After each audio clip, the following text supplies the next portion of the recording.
అందరికీ ఫుడ్ అంటే ఇష్టం, అందరం ఫుడ్ ని రెస్పెక్ట్ చేస్తాం. మరి మీ లైఫ్ లో మీరు ఫుడ్ లేకుండా ఇబ్బంది పడిన రోజులు ఉన్నాయా?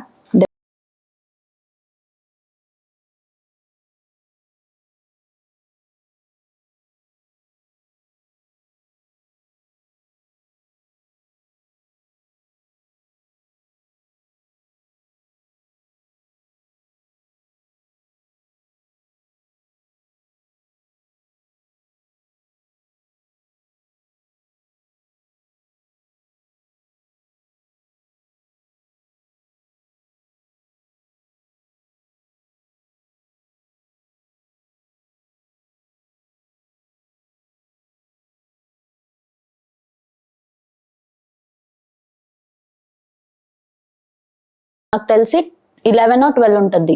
ఓకే, అప్పుడు మీకు తెలుసా వీటన్నిటి గురించి ఇలా జరుగుతుంది ఇంట్లో సిచ్యువేషన్ అని చెప్పి? అంత మెచ్యూరిటీ లేదు, బట్ ఎప్పుడు మమ్మీ అవన్నీ గుర్తు చేసి చెప్తుంది, మీరు ఇంకా కష్టపడాలి, ఇలాంటి రోజులు రాకుండా ఉండాలని. సో కొంచెం మెచ్యూరిటీ ఉన్నప్పుడు అది అర్థం అవుతుంది. ఓకే,